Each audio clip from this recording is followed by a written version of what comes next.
Welcome to Behind the Grind Show, an entrepreneur think tank where we sit down with entrepreneurs and high-performing individuals to talk about their journey. My name is Jimmy O'Donovan. I'm sitting here with my co-host, Tucker Massey. Hey everyone, Behind the Grind Show is sponsored by Long Hollow Creatives, a boutique co-work and co-op studio space located at 700 North Gilmar Street. Today on the podcast, we have Ashton Hayward joining us. He is the former mayor of Pensacola, Florida from 2011 to 2018, and he is the current president of Andrews Research and Education Foundation. Ashton, how are you doing this morning? Tucker, I'm fabulous. Thanks for having me. Yeah. Thank you. Appreciate it, Jimmy. Thanks for joining us. So how about you give the listener a little background on yourself Sure. and everything that you do? Well, first let me say thanks for doing Behind the Grind. I think it's great. And when I see young people and young entrepreneurs just really thriving to have an environment for creativity, it's really exciting. So, I'm a native Pensacolian. Family's been here a long time. They moved over here from the 20s from New Orleans. My mom's side of the family moved here, I think, maybe in the late 30s. So I've been here a long time, born and raised, loved Pensacola, had a great childhood. Who doesn't like the beach and the water? And went to local schools here and finished up at Florida State University and graduated political science and communications, and took a big trip to Europe and had a stop off in Miami Beach and got lucky and met my wife, Ann Hayward, of 23 plus years. And she was the epitome of an entrepreneur. She was in the ballet and professional ballerina, and then started her career in the fashion industry as a fashion model, and kind of her career took off. And I followed the girl to New York City, and talking about risk. Not a bad place to go. Not a bad place to go. Talking about risk taking, I bought a one-way ticket, got a duffel bag on Washington Avenue, and jumped on an air train flight to New York City, and not knowing what was going to happen, but was fortunate to have a lot of really good friends, and was able to get a great job with AT&T and get in their management program. A friend of mine from Florida State, actually, his dad was with Southwestern Bell in Kansas and in governmental affairs. And it's funny how it comes back full circle to politics. But was there for about 5 years and went to go work for the Financial Times. And my wife was ready to have a child, and she loved Pensacola, and she kind of had to help me understand, hey, she had traveled the world, and she understood and appreciated the value of our community and our town. And we always talked about what we need to do to grow, and so we spent a lot of time down here, back and forth, and then got down here permanently in 2003 and started a great little development company, a little boutique development company, if you will, with my best friend that I had grown up with, and we had some really good success. And unfortunately, the Great Recession hit in 2008, 2007. It was starting to get ugly, and but we were fortunate to have some success, and so then the next decision was, do we stay in Pensacola? Do we go to Europe? Do we go somewhere and kind of hunker down? What do we do? Where's your wife from? Belgium, from Antwerp, Belgium. So, it was a difficult time, when all of us think back about it, no matter how old you are, if you were getting out of school, if you were in school, your parents were paying for school. If you think about all the intrinsic dynamics that went into a family or a business, politics. And so a group of us in Pensacola got together to really talk about changing the charter, kind of led by Crystal Spencer, Brian Spencer, Councilman Spencer's wife, and we would meet down at New World Landing and kind of talk about it. And then in 2009, City Council unanimously voted to get it on the ballot, and then the citizens voted, I believe it was like 57%, which is really strong. So they were looking for leadership in Pensacola in a big way. And I said, listen, I'm going to get in this. And so I felt like I knew the right folks to do what you had to do to win and raise money, and I was willing to knock on every door, and here we are. And we were fortunate to win. I ran against a great guy, Mike Wiggins, a fabulous individual, and was fortunate. And then in November we win, and then take over in January of 11. Yeah. So then we had to get after it. So you said your wife saw the vision for Pensacola, and that's back when Pensacola, downtown was nowhere near where it's at today. Do you remember the conversation you guys had about that, and what led her to see this vision for Pensacola? Well, I think in Europe there's so many countries that are right next door, and so it's like for us going to Alabama, they're going to Germany. Right. Exactly. So she was very fortunate at a young age to travel the world, and I think she could appreciate different places and spaces, if you will, better than I could at the time. And you know, I didn't want to leave New York City. I was addicted to the energy and just the grind and getting after it. Are you a Yankees fan? I am. Stop. Oh. Yeah. It's a lot of the Yankees games man. up there. Freezing. I like you even more. I have a dear friend who's a big Mets fan, but you know, New York's just it educated me. You know, living up there, I really got educated on diversity, and you know, it's the most diverse city in the world, and the cultures that you're exposed to. So Ann loved it, and so we just you know, we knew New York City wasn't going to miss us, and so we could always go back, and we locked and loaded, and we came down here, and it was just it was great. You know, just like an entrepreneur, we started a little business. I reached out to the community, which is an interesting story, and back then. I think I sent out like 500 letters and just to the community, and you know, I came from corporate America, from a management program, from a lot of mentorship and a lot of training, and you know, hey, let's do business. You know, we're young, we're coming in town, this is our hometown, and the response wasn't what I expected, so that just kind of made us put our head down and work a little bit harder. That's and, awesome. You know, that's what entrepreneurs do. They take a risk. They have a vision. Sometimes it always doesn't work out, but you know, think about the greatest inventions or the greatest corporations in the world. Those are the people that had the risk-minded, you know, decisions to take. Yeah, absolutely. So kind of as, I mean, you were elected, so obviously, you know, you had the votes, but what was it like being this young, eager, maybe a little stubborn to change the views of, you know, this old school Pensacola, old-minded Pensacola to change To the upside of Florida. Yeah, I mean, it's interesting. What was that like? It was you know, I gave myself like 12 months, so I've been out of office a little over a year now, and I just, you know, just wanted to kind of clear my mind if I could from it. But you know, you know so many people, you meet so many people. It was interesting because I knew a lot of the people that kind of moved Pensacola, if you will. Right. And we were in a state, in my opinion, and I've said it many times, of kind of exchanging money between 10 people, and we were really becoming a rest stop off I-10, and I was like, what are we doing? You know, to the east of us, Destin, and you know, Okaloosa County and Walton County was taking off, and we were just kind of lagging behind, and our front porch was the water. It was the lighthouse. And I'm like, you know, how can we be the cradle of naval aviation, have this incredible downtown that's walkable? You know, the city limits is only 39 square miles. I'm like, listen, we knew that the east side of Pensacola was built out, and so I would try to share that with the folks that I knew, and you know, a lot of them, some went my side and some stayed on the old guard side, and I knew I had to work harder. Right. I knew I had to go above and beyond to bring them onto my side of my team, and I had to deliver results. I think when people start seeing results, they can't, you know, deny what someone's passion and energy is for the right reasons. Right. And I think they, you know, many of them might not have always agreed with me, but they knew that my heart and my passion and energy and my relationships were focused on making Pensacola the best place to live, work, and play. Oh, absolutely. Nice.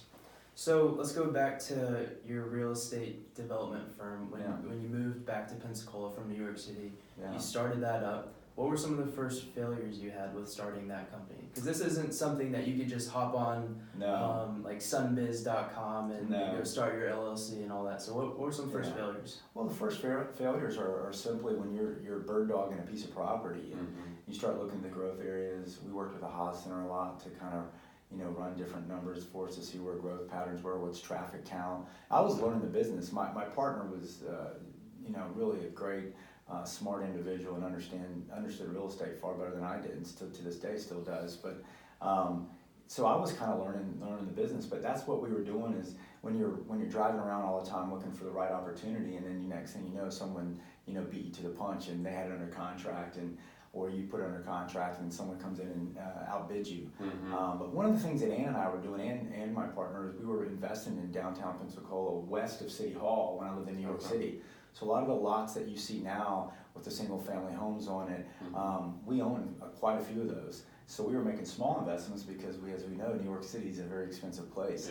But I strongly felt back then, and that's going back, 20-something years, that would be the next future of Pensacola if you think about the growth. And so those are challenges. You know, when you take on a big investment, we were going to build a really big development, and the market imploded. We had to return everyone's investment. We were going to have 244 units. you start getting ahead of yourself, as they say. Don't get ahead of your skis these days. And it's challenging because you're so driven and you have this big vision, and then bang, the roadblock stops, and so then you have to figure out how to pivot and move and make phone calls. And humility is a great thing. And so there's so many challenges starting a business, getting the right people to help you. Just to write, manage the books, manage, writing letters. I mean, when you're moving and going as an entrepreneur, you have to delegate and find those right people. So, and then getting the right team too. Right. That's very important. Who do you want to partner with as a partner? Yes. So we all we make decisions, we make mistakes, but you rebound, and it's of course in life we get discouraged, but you have to get back up and rock and roll, and it's really how you finish, not how you started. Absolutely. So you mentioned having the Navy base, into your your term of being the mayor. One thing that I feel is huge to Pensacola that you did was rebranding, reimaging Fly Pensacola, the airport. That was always a fun little project to watch. From not a consumer, but just from the general population. Well, I think that's a great question or comment, Jimmy. I think one of the big things that I understood that a lot of people didn't understand when I did run is that I was going to run an airport, and I was going to run a sanitation company, a natural gas company, and the port. And the airport I knew was the first impression anyone has when they walk into an airport. I was in Tampa yesterday, and the night before I flew in, and I was like, wow, this is a great airport. I hadn't flown in Tampa in a long time, but that airport was the economic engine. You're bringing people in and out. The locals didn't understand who was visiting, who wasn't visiting. And so I knew that we had to really create an image around that as well. Like, how did it look and feel when you got to the airport? What did the landscape look like?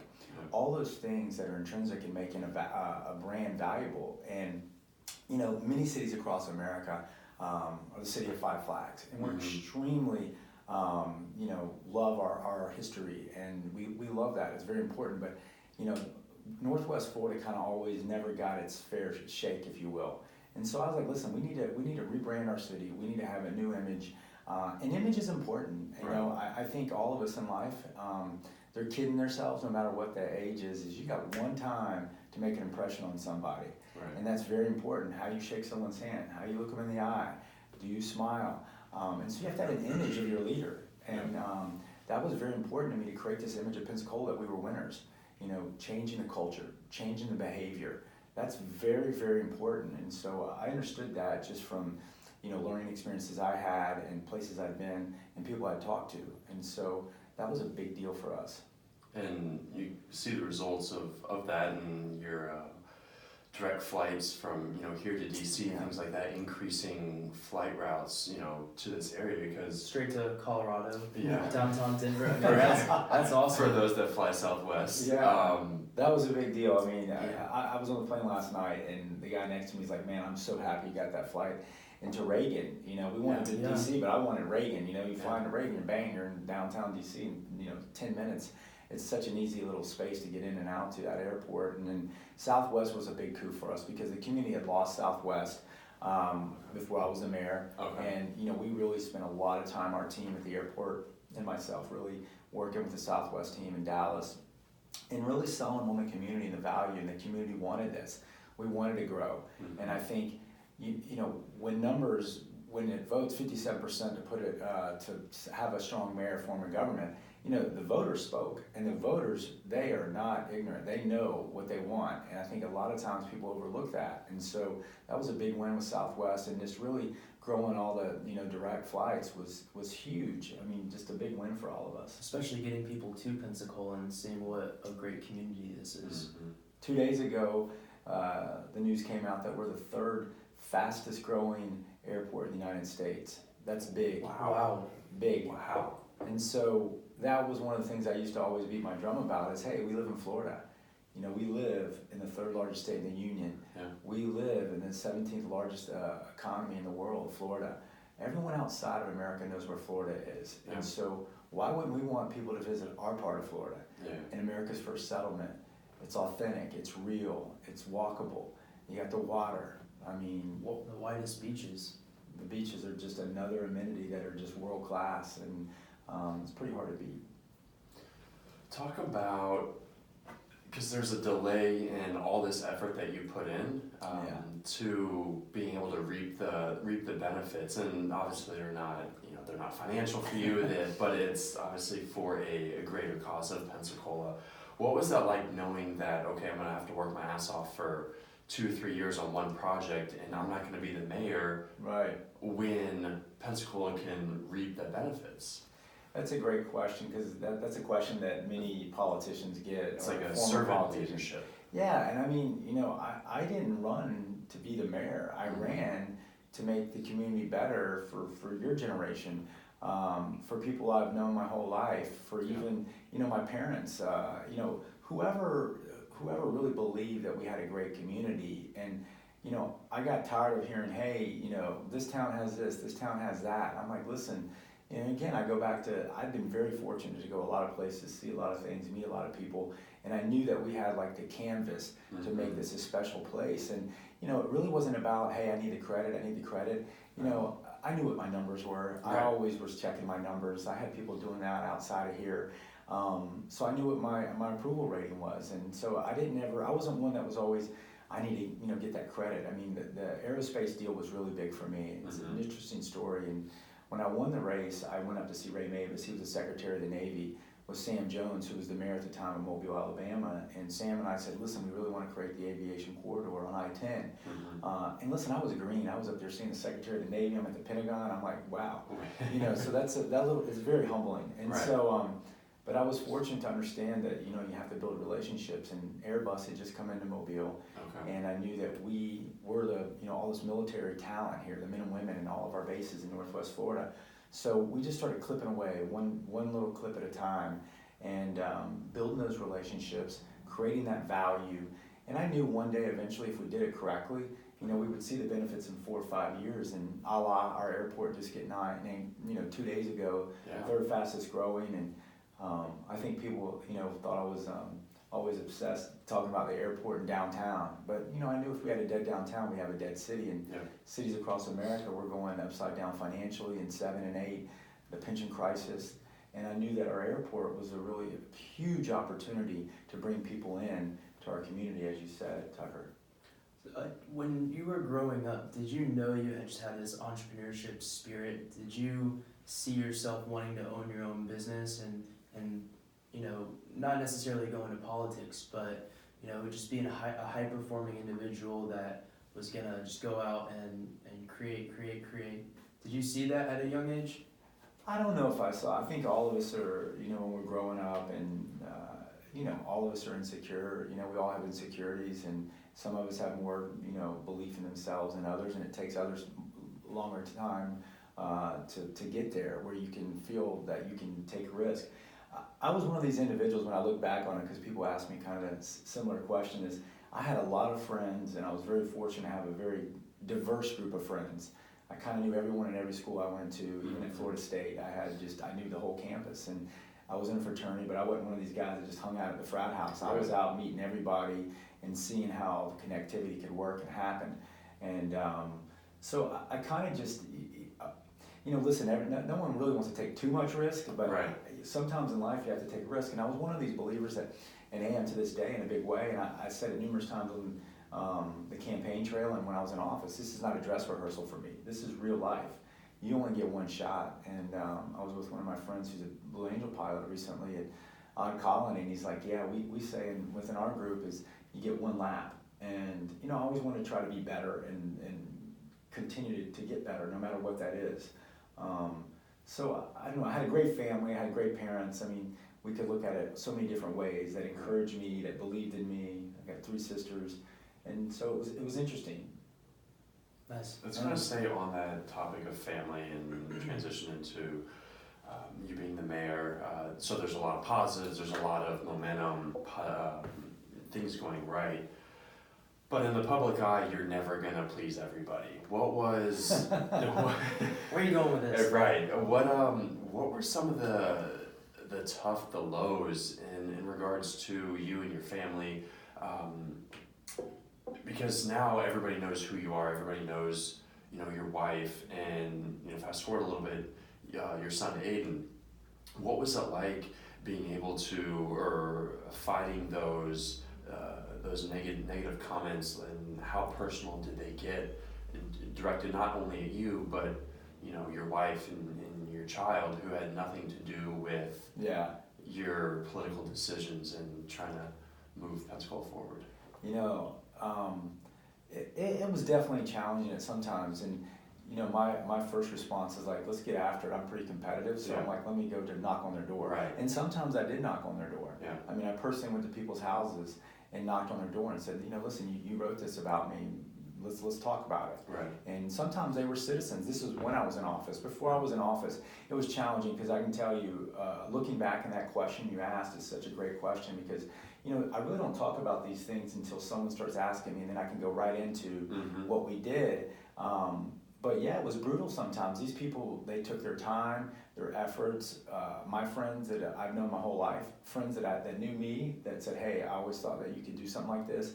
My parents' friends, it was intense. I mean, you're knocking on doors, you're getting petitions signed, you get on the ballot, sitting in front of Apple Market. David Apple was fabulous, letting us candidates go up there. I mean, just all sort of things that you would never do, you think you would never do. None of us had run for politics. I'd helped politicians out in the past and campaigned and things of that nature, but I wasn't a candidate. So your family's putting it all on the line. I mean, it's a stressor. And my son was very young, but at the same time, it was a great growth experience for everyone that had never worked on a campaign, because it's like speaking in public. It's when you sit on a corner and you're waving. And politics is a great place for people that can give their opinion about anyone, and so you're vulnerable, and all of us are vulnerable. And so, Jimmy, I've always been one of these people that, of course I care what people think, but I never let that part bog me down of like, that's going to stop me. I don't lay in bed and think about the negative, which is a blessing. I know that. But there were some times that there was a couple people, I had some really good advisors to say, Ashton, stay above all the fray. And when I look back at being the mayor, that's probably the number one thing that I was able to do. And there was a couple times I might have even should have stayed quiet, but I never said anything, publicly that what I was maybe thinking. Yeah, it's gotta be hard to just take that criticism, and turn the cheek. Yeah, it's tough. I mean, we read about it, we learn about it growing up, and especially when I like to, we all like a good debate, but there's times when you have to keep your mouth shut, and you just have to, and when you're a politician, you're vulnerable, but your family suffers. I mean, one of the great lines I heard from George Bush 41 and the late, obviously Miss Bush, the First Lady, they said, the question was asked exactly what you guys asked me. They said, how did you feel? And they said, that just made us so upset when they would say something about our son, and whether it was Jeb Bush or whether it was, 43. And I think my parents and my family and my wife, of course, your friends, they got more upset than you did, because when you're in the arena, and when you're like locked and loaded and fighting every day, tunnel vision, you're just rolling, and it just, some of it bounces. There's a couple times, don't get me wrong, that I got the breath knocked out of me one specific time. When people say things about you that are not true, and on the surface of trolling on the internet's one thing, so they feel good at 8:30 before they go to bed. I mean, they can take shots at me. That's okay. But when certain things happen that are just not factual, not true, and people get bad information, that's not cool. Yeah. As a young entrepreneur, take us back to some mentors that you had, and some advice that they gave you. Yeah, I had a really great mentor in New York City, Stuart Arnold. He was the president of the Financial Times, and just a great guy. We would take walks. Our office was on 55th and 6th, or 56th and 6th, and just a great guy. We walked through Central Park all the time in the afternoon, just kind of talking about things. And the great thing about a mentor is, once you have your mentee, but you start sharing, a lot of different things, not just the work life. I think a lot of times thinking a mentor is just about the job that you're doing, and it's not about the job it's doing. It's where you're from. What challenges do you have? How did you grow up? How did you get to where you are today? How can I be better? And he was just a great guy that believed in me, and he was fabulous. And that was one of the interesting things I was fortunate to work at a bank here growing up with the Woodbury family. Chuck Woodbury, he was, Bank of Pensacola downtown on Main and Palafox, and Warrenton Bank, Bank of the South, a lot of hotels. He was definitely an older gentleman, and his children were really good to me and really encouraged me and supported me to you need someone to believe in you, and that's what's important. And my dad was a big mentor to me. I mean, he's my father, obviously, but he believed that I could do anything, and that's big, That is. So I had a lot of great people around me that supported me, and my wife has been amazing. So she's phenomenal. She's a strong woman, absolutely, 100%. So I've heard. For sure. She's amazing. Tell us about the vision of Upside of Florida and what sparked that campaign. That's a really good question. Well, we had we went out for RFP, and we had an ad agency that won it. And really, we went through the whole, if you will, charrette. Like you go through a charrette when you're building a new development or a new town, if you will, getting input from the community. And that was important because, again, as I said earlier in the show, we had, the City of Five Flags was a lot of places, but, I didn't like the fact that we were always shunned in Northwest Florida. Mm-hmm. I thought we needed something kind of catchy, smart, use the name of Florida. People could understand that we're the Upside because we're in Northwest Florida. And so that when we narrowed it down, I went ahead and went with it. And I strongly felt that the everything about the brand I liked. I liked the font, I liked the tagline, I liked that we use Florida. Pensacola's got such great history that anyone that studies history would know Pensacola. And then when they thought about it, I just felt like, hey, we are the Upside of Florida. I used to always have to explain myself in New York where Pensacola was. Right. People would say, oh, well, you need Boca, you need right. Lauderdale. Got some palm trees there? Yeah, I don't know.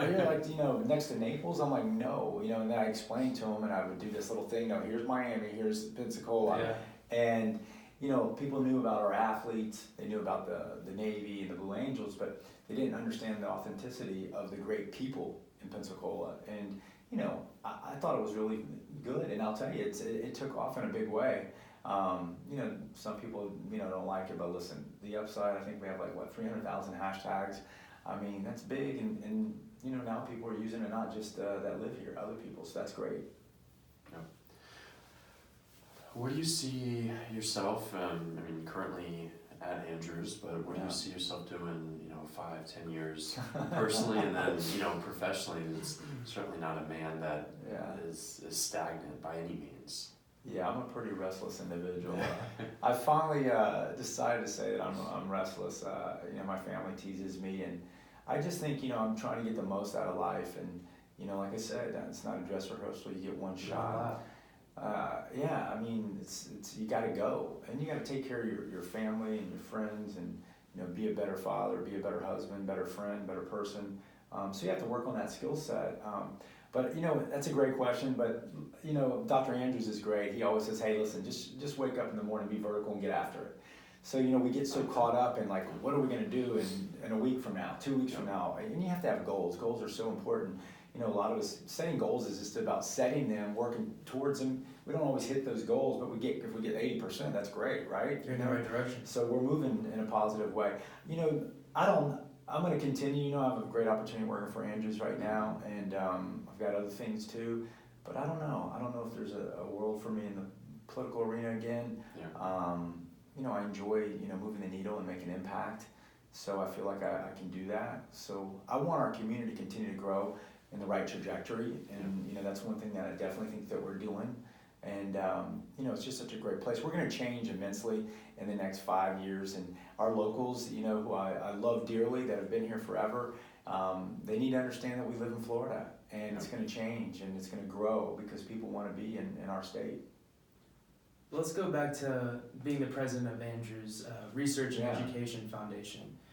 When you stepped down as mayor, and you're taking this time off, did you see yourself transitioning into that role as president, or did you think that you'd have a little more time off?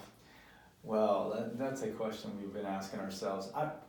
Hindsight, I probably should have taken a little more time off, to be quite honest. A little more. Yeah, we Yeah, I got out in November, the end of November, and it was great. Leaving the day was fabulous. And then we went to Europe for a few weeks to see Ann's family, and had a wonderful trip, wonderful Christmas.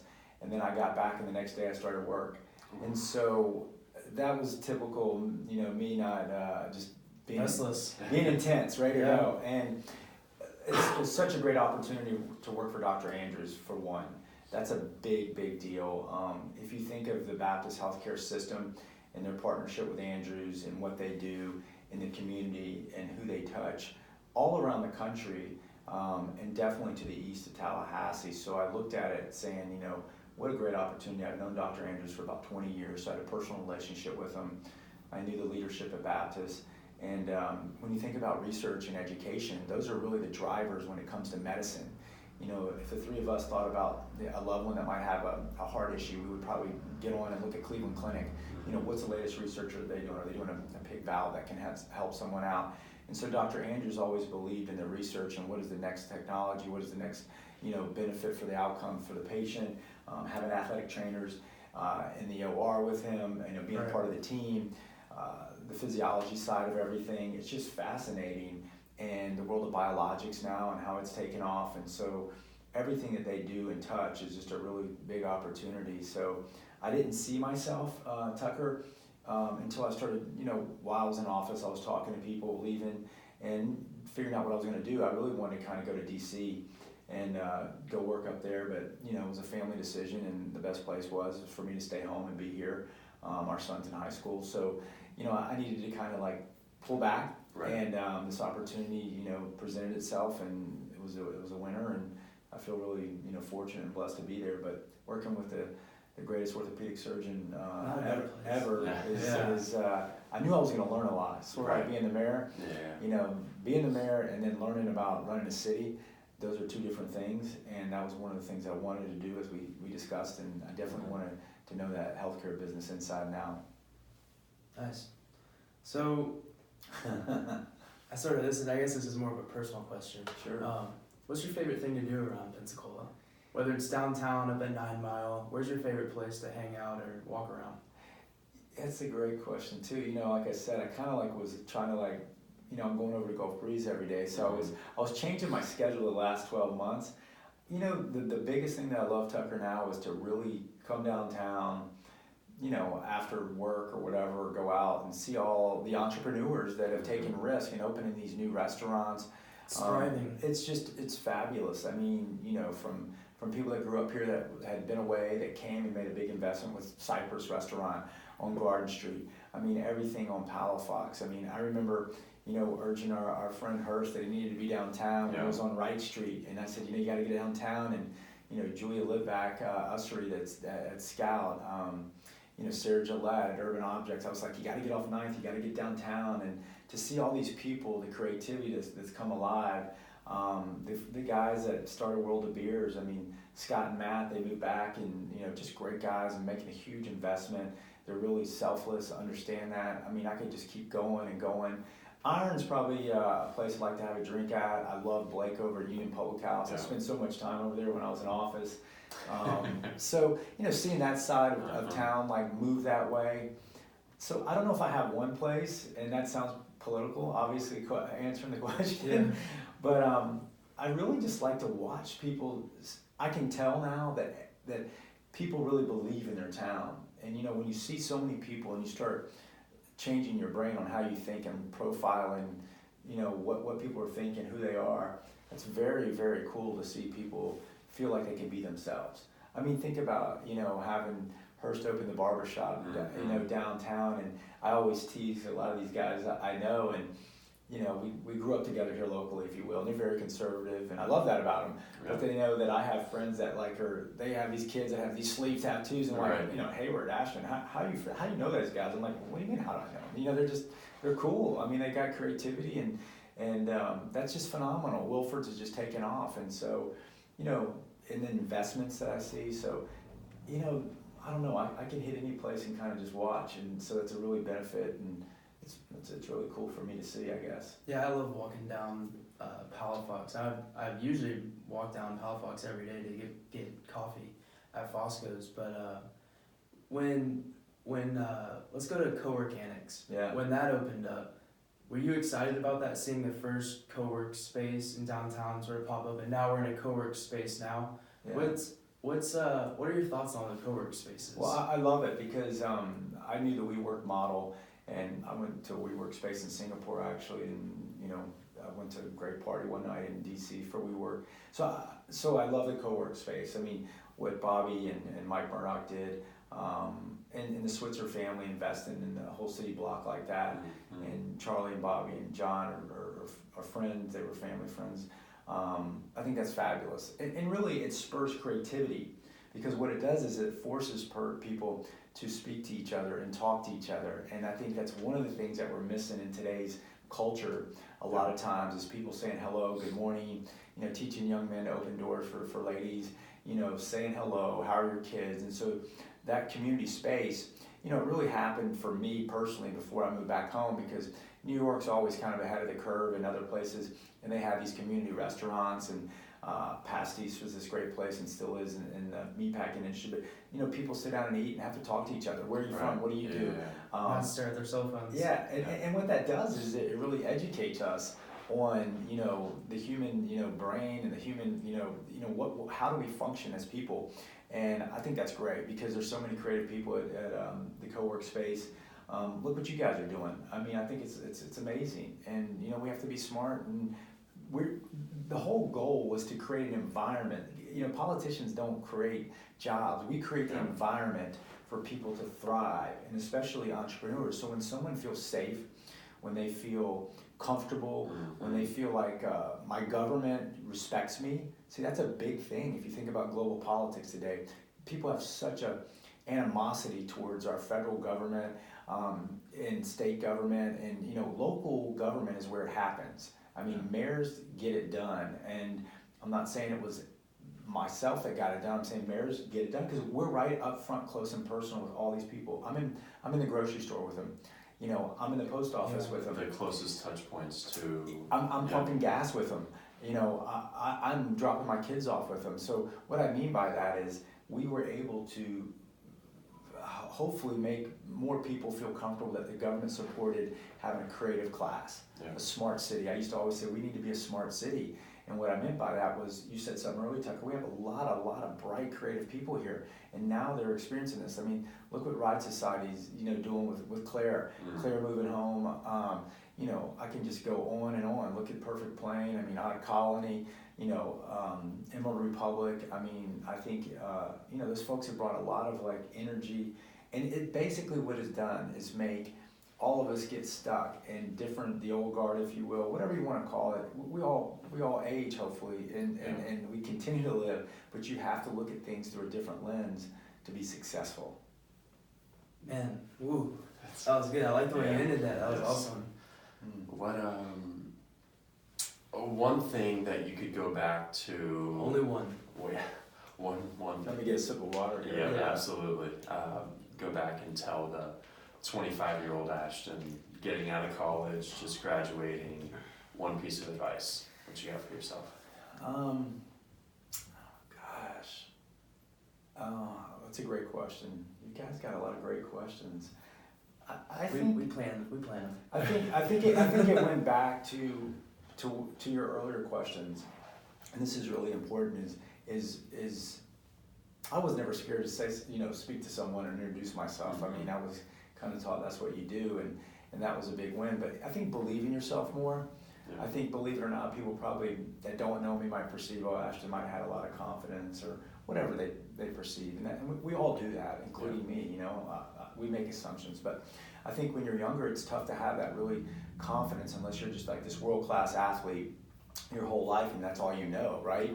But I think you can start pushing yourself more than you really think at an earlier age, and I'm not talking about when you're 14, 15, 16. I'm talking about when you are finishing school, going to grad school or whatever. Take the risk to do it. If you really think, sometimes we second guess ourselves and then we don't do it. Yeah. And then we're like, gosh, I wish I would have done this. But I think the universe, doesn't allow us to always get everything. I got some great advice from my mom one time, and she said, Ashton, you're just not going to get everything. And so if you look at history and look at all the incredible people that have come through the world, even if that's on a local level, state level, national level, entrepreneurs around the world. Something happens to, you don't get everything. It's not this perfect symphony.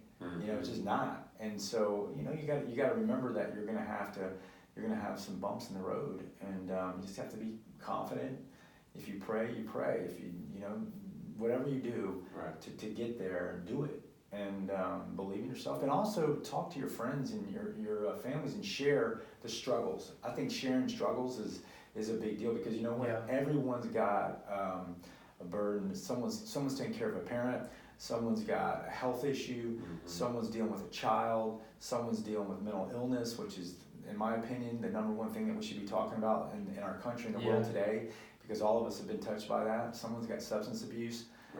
We have to be intelligent and try to solve the solutions. So I think that's a great way to end the podcast. Yeah, absolutely. Again, thank you so much for taking your time. We really appreciate you coming in here and sitting down with us on a Saturday. Hey, listen, I love it. I was flying home last night. I was looking forward to it, and I got a little bit of rest, and it's great. I mean, listen, thanks for what you guys are doing and letting people have a voice. And that's really what it's about, is having a voice and talking and having a great discussion. Awesome. Thank you.